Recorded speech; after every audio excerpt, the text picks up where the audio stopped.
dengan bentuk ancaman. Kan ini sadis gitu loh. Dan berulang-ulang sampai anak itu pingsan.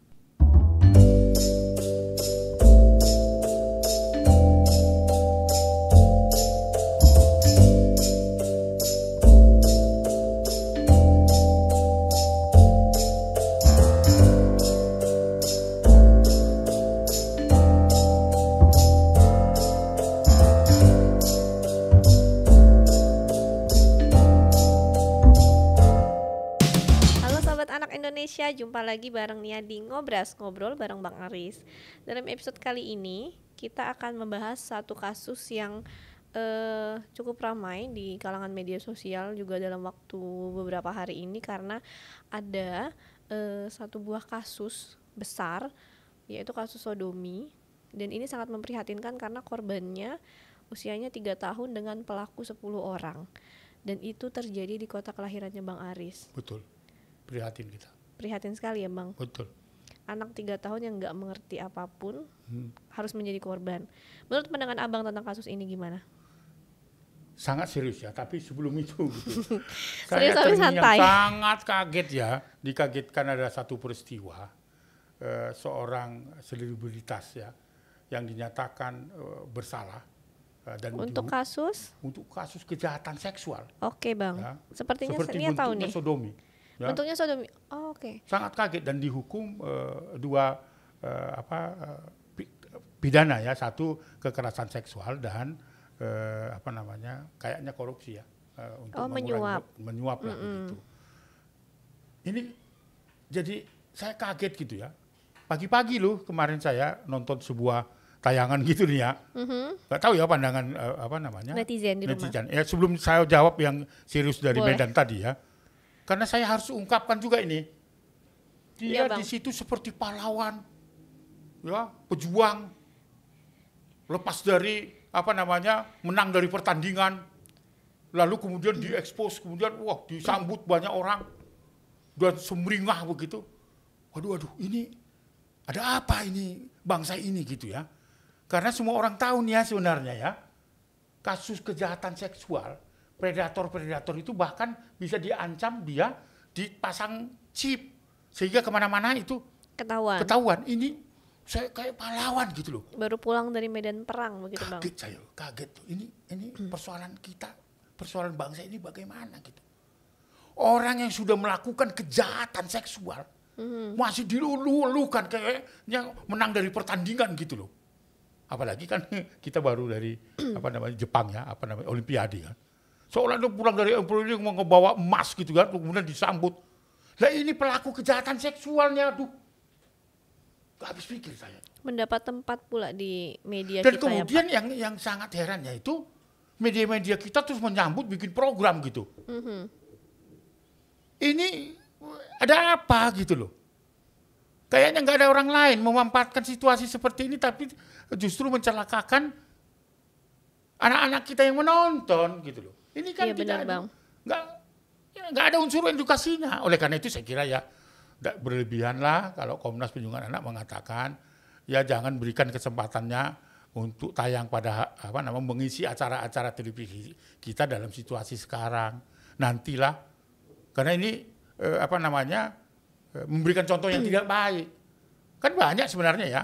Iya. Ketika dulu Ariel ya disambut gitu ya, Luna Maya disambut gitu kan.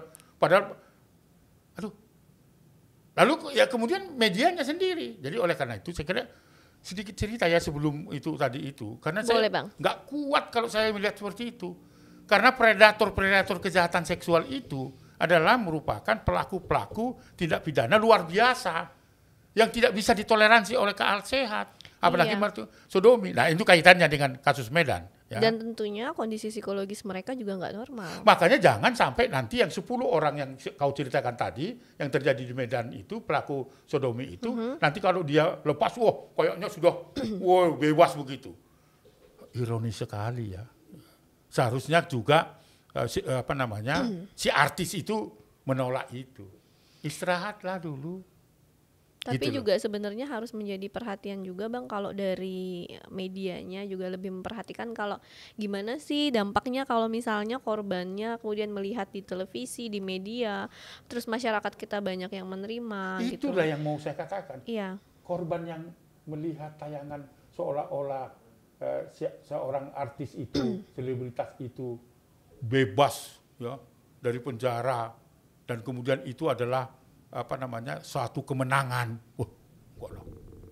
Itu kan gambarnya seolah-olah dia diarak kan dengan mobil terbuka gitu seperti juara. Kalau yang juara itu layak. Kalau saya misalnya juara karate ya kan kemudian dapat medali, saya dilulukan boleh. Bapak Presiden juga bisa menyambut saya. Si korban kan harus melihat, nggak iya. hilang niat sampai hidupnya sampai kapan. Kalau melihat tayangan itu. Nah oleh karena itu permintaan kita ya, tentu hak televisi kita memberikan kesempatan dalam acara-acara reality show gitu ya. Tapi belumlah sekarang gitu loh. Tapi paling enggak harus memperhatikan masalah moral begitu Bang. Itulah gitu. Bagaimana Karena kita kan kalau sebenarnya kalau misalnya pelaku ini kan sudah ditetapkan sebagai tersangka begitu ya Bang. Secara moral kalau memang moral dia baik, kepribadian dia baik, perilaku dia baik, itu harusnya menjadi filter supaya dia nggak melakukan kejahatan itu gitu. kita harapkan. Artinya ketika dia sudah menjadi pelaku kejahatan dan ditetapkan vonis bersalah, secara moral Walaupun bahwa dari apa yang dia lakukan itu dia sudah mendapat hukuman 3 tahun atau 3 tahun ini ditambahkan dengan pidana lain. Oke, sudah mendapat hukuman. Betul, tetapi tidak seperti kayak hero gitu loh. Gua udah bebas ini. Iya. Saya sebagai pelaku kejahatan seksual, saya sudah menjalani hukuman saya sudah bebas disambut dan sebagainya. Jangan begitu ya. jangan diberikan tempat Jangan karena itu diberikan akan tempat. akan melihat kepada pelaku-pelaku lain nantinya. Oke, nanti suatu saat melakukan hal yang sama juga diberikan tempat yang sama. Iya, utamanya si korban loh. Dan korban-korban lain di luar korban dia gitu. Beda ya sahabat anak Indonesia atau netizen dengan pelaku misalnya menggunakan narkoba, itu beda. Iya, nggak apa-apa. Beda. Tapi ini adalah pelaku kejahatan seksual. Yang sudah ditetapkan Sebagai merupakan tersangka. tersangka, kemudian sudah menjalani itu dan itu merupakan perilaku luar biasa yang tidak bisa ditoleransi. Itu aja nih ya sebelum kita bicara itu. Sangat disayangkan ya Bang. Betul. Nah, Oke. kembali lagi tadi itu, ingatkan lagi. Kembali lagi nih, peristiwa Abang bolak-balik Medan, kota kelahiran Abang, terjadi kasus yang sama seperti artis ini juga, dan mirisnya anak usia 3 tahun menjadi korban, pelakunya 10 orang. Bang bisa bayangin gak? Saya merinding Tidak, sebenarnya Bang kalau misalnya harus susah. membayang, aduh nggak suka apa yang ada di pikirannya ya Bang ya, sampai padahal tega gini gitu. loh ya, 2 tahun yang lalu itu kita sudah warning ya bahwa Sumatera Utara itu darurat kejahatan. Zona merah kalau kata Zona Bang merah, Aris. zona merah kejahatan seksual ya, bukan hanya zona merah virus corona. Tapi ini sudah saya ingatkan sebenarnya bahwa hati-hati dan ayo kita bahu membahu memutus mata rantai. Tapi itu terulang terus. Iya. Ini kan termasuk geng rape sebenarnya dalam bentuk serangan persetubuhan dalam bentuk sodomi. Beberapa waktu lalu juga terjadi di Deli Serdang. Dan bahkan saya sudah terus mengingatkan pemerintahan kota karena sudah masuk zona itu tadi, zona kekerasan seksual terhadap anak. Ini terulang lagi. Saya mendapatkan berita itu dan mendapat pengaduan itu dari kedua anak dan ibunya. Ya. Sebelum peristiwa ini viral, saya sudah mendapatkan itu. Saya nggak tahu bagaimana cara yang dia lakukan. Tapi karena itu terkonfirmasi, itu cukup mengerikan kejadian itu. Kronologinya sangat serius gitu. Terjadi di daerah mana tepatnya Bang? Itu di daerah kota Denai. Denai itu sebuah kecamatan di Medan Kota ya. Masih di Medan, nggak di luar Medan gitu, masih di Medan. Berarti masih masuk kota Medan. Ya, itu artinya kelurahannya itu kelurahan Denai. Sidodadi dan masuk wilayah kecamatan Denai ya. Itu satu tempat namanya. Saya dapat informasi itu dari sahabat saya wartawan di sana, lalu kemudian dihubungkan dengan ibunya. Jadi kronologinya cukup mengerikan loh ya.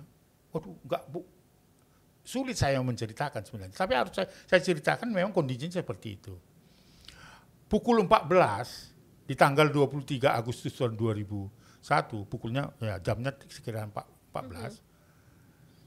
Dia mau jajan ke warung. Dalam perjalanan ke warung, kemudian dia dipepet ada mobil pik terbuka, ada terpalnya gitu. Mobil pick up. Pick up ya, terbuka tetapi ada terpal di atas, kan biasa seperti itu ya. Dan anak ini ketakutan gitu, karena ketakutannya dia ditangkap, diseret, dimasukkan di dalam pik terbuka itu, pick up itu. Dibawalah dia di Gang Selamat seperti itu, Gang Selamat ujung, itu agak sepi begitu kan. Tapi karena dia pakai terpal, dalam perjalanan itulah, di dalam perjalanan menuju lokasi yang dituju supir itu sudah ada menurut si anak itu lebih dari 10 orang yang ada di pick up itu. Di dalam perjalanan itu sadisnya bukan main, anak itu dibawa ancaman pisau dan sundutan api rokok untuk membuka bajunya dan membuka celananya. Jadi masing-masing si pelaku ini minta si korban duduk di antara selengkangan kakinya, pahanya kan duduk. Kan duduknya begini bersandar kan. Nah, lalu kemudian kan menghadap ke sana nih. Lalu kemudian datang satu lagi orang untuk memaksa melalui oral mulut dengan bentuk ancaman. Kan ini sadis gitu loh. Dan berulang-ulang sampai anak itu pingsan. Gak kuat. Dan dilakukan oleh orang dewasa. Nah ketika anak itu sudah dalam ketakutan dan dibawa ancaman, dengan nekatnya itu dia buka ditarik topeng itu karena bertopeng semua. Ketika ditarik di situ, ternyata dia kenal itu tetangganya. Apa enggak luar biasa itu? Dan anak itu menjerit gitu kan, dan semua melakukan tindak pidana serangan persetubuhan dalam bentuk sodomi itu. Setelah itu dikembalikan lagi anak di tempat di mana anak itu waktu dijemput, diseret dan sebagainya. Dalam keadaan sudah lemas. Dengan berjalan pelan-pelan dia kembali lagi ke rumahnya, bertemulah dengan ibunya di rumah dan bercerita ketika ibunya curiga, loh ini anak kok diam gitu kan. Kan sore hari itu dikembalikan ya, hampir maghrib dan sebagainya gitu. Kok diam, ditanya. Yang biasanya anak ini enggak pendiam nih ya. Ibunya tanya terus-menerus, akhirnya anak itu mengakui kejadian itu. Bahkan bercerita pada kejahatan seksual sodomi itu di video oleh 10 orang itu. Dia ngaku, dia di video Pak, Bu gitu. Ya ibunya spontan menangis dan sebagainya. Karena dilihatnya ini, waduh ini perbuatan yang sangat sadis. Dan kemudian dia melaporkan ada yang dikenal. Ketika ibu tanya kan, ada tetangga disebutlah begitu. Kemudian ibunya kan emosional ya. Lalu kemudian membawa anak ini bersama ke Poltabes Medan. Tapi sayangnya di Poltabes Medan nggak terus ditindaklanjuti secara cepat. Frustasi lah ibu ini gitu. Itu menurut keterangan ibu itu ya. Dan di situ saya juga kesal ya, biasanya kan langsung respon gitu terhadap itu. Dibuat, tetapi tetap dibuat di LP-nya dan sebagainya. Tapi pada saat itu tidak langsung ditangkap. Divideokan loh gitu. Itu berarti ada unsur kesengajaan, ada perencanaan. Karena ada unsur perencanaan bukan hanya bisa dikenakan pasal katakanlah ketentuan 17 Undang-Undang 17 tahun 2016. Itu bisa juga adalah 340 melakukan perencanaan. Karena kan nyeret. Masang terpal di atas supaya tidak kelihatan karena jam 2 kan. Kan pasti ada orang tahu, tapi kalau itu ditutup kan nggak tahu. Dalam perjalanan itu dilakukan seperti itu, sadis amat gitu loh. Udah nggak normal Bang. Nah, oleh karena itu saya kira tidak ada alasan menurut saya adalah Kapoldasu atau Kapolda Sumatera Utara untuk memerintahkan segera Poltabes Medan untuk menangkap dan menahan pelaku itu. Nggak bisa tidak. Ini merupakan kejahatan kemanusiaan yang tidak boleh ditoleransi. Sadis ini. Dan ini yang disebut nama biadab. Kau bisa bayangkan. Sampai anak itu lemas. Apa enggak lemas 10 orang? 3 tahun usianya Bang. Dan ini 3 tahun. Ini peristiwa yang harus dibongkar. Nggak bisa dibiarkan. Sekarang gimana Bang kalau ke 10 pelaku ini? Udah ditangkap atau belum? Sampai kemarin belum, ya, sampai kemarin belum. Dan itu kekecewaan dari ibu itu. Kebetulan ibu itu kan super grab gitu ya, yang menopang kehidupannya seperti itu. Kesal banget gitu. Dan anak itu bercerita dan dokumen itu ada pada saya, nggak bisa dikatakan ini hoax. Itu ada hasilnya. Dan itu tidak tersebar kepada yang lain-lain. Itu adalah atas kerja keras dari sahabat saya di Medan, ya, untuk menggali itu supaya itu menjadi data. Itu terjadi. Jadi kalau ini misalnya tidak ditegakkan hukumnya, ya sama lagi nanti. Seolah-olah 10 orang ini kalau lepas, hero dia kan, seperti si artis itu, nggak bisa. Dan akan melakukan hal yang sama lagi. Hal yang sama, dan itu tidak efek jerah, dan dia akan melakukan. Korbannya seumur hidup. Sama dengan korbannya si artis tadi itu. Kalau menonton tayangan itu, dia diarak dengan mobil mobil mewah terbuka, dan seolah-olah dia pemenang gitu. Sakit hati dong. Sekalipun dia sudah menjalani hukuman. Nggak diekspos begitulah. Dan kemudian janganlah production house kita atau televisi kita, broadcasting kita langsung menyambut, memberikan kesempatan hanya untuk mencari keuntungan. Nggak bisa deh. Harus memenuhi unsur-unsur edukatif. Ini kan unsurnya sengaja, kan rebutan sekarang ini. Ada tayangan televisi ini, ada show ini dan sebagainya. Aduh, jangan dulu deh. Itu hanya gitu, tapi tidak momen seperti itu. Itu kaitannya dengan yang tadi yang di Medan itu. Jadi kalau yang di Medan itu tidak ditangkap, tidak ditahan, tidak mengikuti proses, dan si pelaku itu akan ya seolah-olah apa yang dilakukan hal biasa. Tapi korban itu tidak ada toleransi. Maka dalam waktu dekat Komnas Perlindungan Anak akan ketemu Bapak Kapolda dengan rasa hormat Komnas Perlindungan Anak untuk mendiskusikan itu nih ya. Ya, mudah-mudahan Bapak Kapolri juga mendengarkan ini, yang menyimak ini, menonton kasus ini dan mempelajari kasus ini.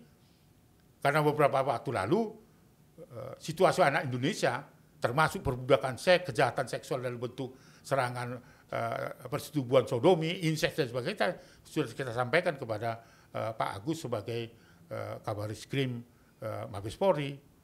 Ini loh Nia, itu yang terjadi. Sangat sadis betul-betul, tidak bisa ditoleransi. Jadi Komnas Perlindungan Anak akan membentuk segera tim yang disebut dengan tim advokasi dan litigasi untuk kekerasan seksual yang dialami adik kita yang berusia anak-anak ini. Sudah mendapatkan penanganan Bang untuk korbannya sendiri? Saya sudah memerintahkan perwakilan kita di Lembaga Perlindungan Anak Sumatera Utara dan sudah respon. Alamatnya juga untuk berkomunikasi dengan ibu untuk mendampingi. Mungkin kalau sudah ditangkap ada proses hukum, kita sudah bentuk itu. Ini adalah tidak bisa ditoleransi. Iya, nggak bisa ditoleransi loh Bang. Nggak bisa. Kalau bisa dihukum seumur hidup, hukum seumur hidup. Tapi saya apakah bisa di Indonesia dilakukan? Karena Undang-Undang 17 tahun 2016 kan itu bisa ditambahkan selain 20 tahun seumur hidup bahkan hukuman mati. Dan sekarang ini kita juga diperkenalkan. Sepanjang sepengetahuan saya nggak ada hukuman mati untuk pelaku. Belum ada seksual. Memang. Tapi seumur hidup sudah ada. Padahal korbannya kan seperti misalnya kasus Yuyun. Ya itu kan sebelum lahirnya Undang-Undang 17 itu kan. Tapi saya kira ini sudah bisa digunakan. Sudah ada jurisprudensi, juga ada putusan pengadilan di Bangkalan, Surabaya, itu di Sorong. Paling tinggi itu seumur hidup. Tapi sudah ada putusan jurisprudensi, sudah ada. Yang hukuman mati belum. Yang kebiri juga sudah ada. Tapi pelaksanaan eksekusi kebiri itu belum, karena belum ada yang menjalani menyelesaikan hukuman kebiri. Bukan pidana pokoknya seperti yang di Bangkalan itu kan 12 tahun kan dihukum oleh pengadilan pidana pokok fisiknya. Nanti selesai dulu hukuman baru 12 tahun baru di. Nah, itu berdasarkan aturan tata laksana dari peraturan pemerintah 2020 gitu. Okay. Tentang kebiri suntik kimia. Tapi menurut Bang Aris layak nggak untuk 10 orang pelaku sodomi ini dihukum mati? Orang-orang seperti itu kayaknya nggak layak hidup deh Bang. Secara emosional iya sih, ya. Tapi persoalannya kan secara moral dan nilai-nilai kemanusiaan kan, contohnya kayak sodomi aja nggak diizinkan kan. Dan itu menjadi pro kontra di kalangan masyarakat kita, terutama beberapa kalangan yang nggak setuju. Iya, dianggap itu adalah pelanggaran hak asasi manusia dan sebagainya kan gitu ya. Ya kalau kita lihat perilakunya Oke, tapi harus ada pertimbangan-pertimbangan lain kan. Gampang juga sebenarnya. Tapi kan bukan karena hukuman mati. Tapi hukuman 12 bulan, 13 tahun, 20 tahun. Tapi kalau itu efek jerah dan dapat mengurangi perilaku dan kejahatan-kejahatan itu, saya kira itu bisa dikedepankan. Ketimbang hukuman mati misalnya ini ya, walaupun undang-undang itu menyebutkan itu, tapi tidak menjadikan jerah. Bagi saya bukan diskusi itu. Iya sih Bang, tapi paling enggak ketika misalnya tahu ada yang dihukum mati untuk pelaku kejahatan seksual, orang lain yang akan melakukan itu mungkin akan berpikir 2 kali mungkin kalau menurut perspektifnya Nia gitu, daripada sekarang banyak sekali korban tapi hukuman 2 tahun, 5 tahun, terus kemudian 10 tahun. Misalnya gini Bang, Nia pernah ketemu sama korban paling kecil itu usianya di Batam tuh 10 bulan dengan ayahnya yang melakukan hubungan seksual dengan anak 10 bulan anak kandungnya gitu loh Bang. Sampai saat anak itu ingin mengeluarkan buang air besar, betul, harus ditidurkan pakai tisu begitu. Itu kan hal yang nggak manusiawi gitu, dan masyarakat Indonesia atau netizen seharusnya tahu kayak gitu kan. Betul. Dan ini menurut Nia harus bisa lebih efektif gitu. Jadi kalau ngebayanginnya kayak Abang bilang tadi, saya nggak kebayang sih, karena saya jadi inget dulu pernah menangani korban anak 10 bulan. Saya ingat tuh. Saya nanganin kasus itu Bang. Jadi ketika dia akan buang air besar, dia nggak bisa normal kayak anak pada umumnya kan. Dia harus ditidurkan karena kotorannya itu masuk ke vaginanya gitu. Dan dia mengalami sobek sampai ke dasar gitu. Nah harusnya kita semua paham gitu. Dan itu ayah kandungnya ya. Dan itu ayah kandungnya yang melakukan dan berulang gitu kan. Untuk kakaknya yang laki-laki itu kalau misalnya dia lagi marah, diinjak kepalanya sampai yang satu misalnya kepalanya itu ada gangguan pendengarannya, ada gangguan gitu kan, hal-hal seperti itu. Kalau kita melihat ya, Abang harus ingat yang gitu. Dan itu tahu gak Bang dihukum berapa tahun? 10 tahun Bang. Si pelaku bapak ini ya. Itu setimpal nggak sih sama makanya saya sebenarnya agak miris gitu kalau kita ngelihat korbannya langsung. Korbannya datang loh Bang dari Batam ke Jakarta. Saya ingat itu. Iya. Setiap mau buang air besar tuh saya nyaksiin. Dia harus tidur pakai tisu. Dan dia mencari donatur. Sempat nginap di daerah kita ini ya kan. Karena diancam akan dibunuh. Karena oleh saya ayahnya dengar kayaknya anggota apa ya? Kayak TNI gitu ya. Bukan kayaknya sih Bang. Jadi dia pekerjaannya sebagai buruh di pabrik gitu. Bukan aparat negara ya, bukan ya. Bukan, tapi memang dia kabur dari Batam pakai kapal 7 hari 7 malam. Yang sama ibunya tuh opung ya. Iya. Ya. Dia datang ke sini. Ya tentu enggak. Dan itu hukuman hanya 10 tahun penjara. Jadi kan itu sangat disayangkan. Dan anak itu selama akhirnya terakhir yang saya tahu kabarnya adalah dia mencari donatur untuk mengoperasi vaginanya karena kan robek sampai ke dasar tuh Bang. Nah itu kan harusnya jadi pertimbangan dari pemerintah dan penegak hukum dan itu, tapi kan enggak. Jadi sebenarnya hakim itu memutuskan sebuah perkara, termasuk perkara itu dalam perspektif korban dong, melihat korbannya seperti berarti apa. Ada apa pendekatan kemanusiaannya kan selain pendekatan hukum ya. Pendekatan kemanusiaan, tapi juga kan kita harus lihat, jangan hanya memikirkan pelaku, ada nilai-nilai kemanusiaan yang harus kita lihat. Coba dulu deh ketemu sama korban, coba dulu interaksi sama korban. Lihat dulu korbannya, baru terus bilang nggak setuju sodomi misalnya, nggak setuju Bang suntik kimia, dan lain-lain, hukuman mati, tapi coba dulu ketemu sama korban, mungkin gitu kali ya Bang. Itulah mungkin ya. Masyarakat atau beberapa orang yang pro atau yang kontra, terutama yang kontra yang terhadap suntik kimia, suntik kebiri, coba ayo kita bareng-bareng ketemu korban gitu, diajak gitu ya Bang, biar tahu nih gitu, supaya menjadi efek jerah juga terhadap para pelaku. Itu yang membuat kadang-kadang kalau saya menangani perkara itu emosional sekali gitu. Dan saya juga sangat emosional sebenarnya Bang, karena ketika Bang bilang anak usia 3 tahun, saya sempat menangani anak 10 bulan gitu. Iya. Dan itu sama ayah kandung. Itu fakta gitu loh. Jadi artinya gini nih ya, peristiwa-peristiwa itu mengingatkan kita bahwa kasus ini kok terus-menerus terjadi gitu ya. Dan kasusnya tuh ada nyata.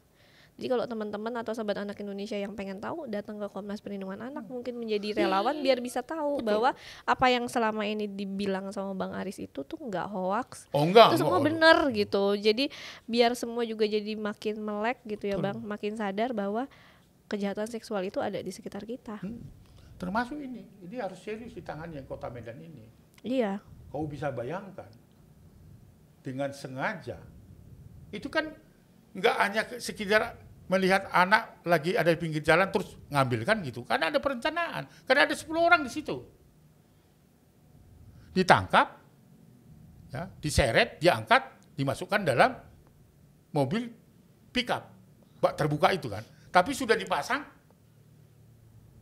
terpal supaya orang nggak lihat kan. Jadi dia muter-muter. Jadi ada unsur kesengajaan kan. Sadis itu, dan ini yang namanya biadab. Oleh karena itulah dengan rasa penuh hormat saya kepada Bapak Kapolda untuk segera memberi atensi terhadap kasus ini. Apa latar belakangnya? Karena Sumatera Utara itu merupakan daerah darurat kejahatan seksual. Medan itu zona merah kekerasan terhadap anak, termasuk kasus geng rape ini. Nggak bisa dibiarkan. Saya hanya mau mengingatkan Bapak Wali Kota harus bertanggung jawab terhadap ini, karena itu wilayah hukumnya. Supaya Wali Kota itu adalah miliknya masyarakat. Kasihan anak ini. Tapi walaupun demikian, Komnas Perlindungan Anak tetap akan mendukung penegakan hukum itu. Polrestabes Medan, saya percaya kepada Kapolres ya akan menindaklanjuti. Nanti akan saya cek ya, apakah sudah ditangkap, ditahan. Bahkan prosesnya itu kan 15 hari ya, jangan sampai 21 hari sudah diserahkan ke jaksa. Sudah buktinya, fakta-fakta ada kok, saksi juga ada. Kasihan anak itu. Sekarang itu dalam keadaan trauma dia anak itu. Mau sholat pun nggak berani nih ya. Nolak anak ibunya. Mau sholat loh itu. Karena ketakutan. Oleh karena itu, dengan peristiwa itu ya mudah-mudahan nanti Bapak Kapolda Sumatera Utara dengan Bapak Polrestabes Medan itu membuka diri dengan para pegiat perlindungan anak untuk menghadirkan psikolog untuk membantu ibu dan korban supaya dia bisa tenang gitu ya. Karena itu laporan yang saya terima dari ibunya bahwa anak itu dalam keadaan trauma berat. Bayangkan mau ngaji aja, mau sholat aja itu sudah dalam ketakutan. Berarti melihat laki-laki sudah dalam ketakutan. Jadi itu saya kira yang harus kita berikan perhatian serius. Kejadian ini nggak boleh terjadi lagi nih ya, nggak bisa, nggak boleh. Komnas Perlindungan Anak tidak akan berhenti. Oleh karena itu kita akan mengkontak kawan-kawan kita di LPA di Sumatera Utara ya, supaya memberikan perhatian serius terhadap ini. Sekali lagi Bang, karena kasus ini juga mendapat perhatian dari Pak Kapolri ya. Jadi marilah kita bahu-membahu. Sudah saatnya pula Wali Kota Medan membangun gerakan ya perlindungan anak berbasis keluarga dan komunitas. Itu ada kewenangan dari Wali Kota. Jangan biarkan. Mari kita buat Kota Medan zero terhadap kasus kejahatan seksual. Itu nih ya pesan moral Komnas Perlindungan Anak. Oke Bang, terima kasih untuk ngobrol hari ini. Sebenarnya masih banyak yang mau ceritakan ya. Saya itu untuk mendiskusikan hal-hal seperti ini nggak akan pernah berhenti. Jadi untuk adikku, anakku, cucuku, terus berjuang. Kita di balik masalahmu ini untuk kita berikan layanan yang terbaik. Saya kira itu nih yang ingin saya sampaikan. Sehingga anak-anak ini bisa atau korban bisa bangkit kembali. Oke, untuk Bang Aris juga dan tim semoga sehat-sehat selalu ya Bang. Tetap. Maaf ya kalau saya campur-campur ngomongin mana-mana dan sebagainya. Gak apa-apa Bang. Ya ini kesempatan bagi saya. Kan nanti kreatif untuk tidak lagi pakai saya untuk ngomong di sini kan. Nggak ada kesempatan lagi ngomong. Ya enggak dong. Enggak lah ya. Kan ini acaranya Aris Merdeka Official. Asik. Justru nih ya masih diberikan kesempatan nggak di sini. Oke Bang. Pokoknya kita akan ketemu lagi dan bahas kasus Baik ya, serius baik ya. yang terjadi di seluruh Indonesia. Nah itu tadi sahabat anak Indonesia, obrolan bersama Bang Aris tentang kasus kekerasan seksual yang marak terjadi di Indonesia.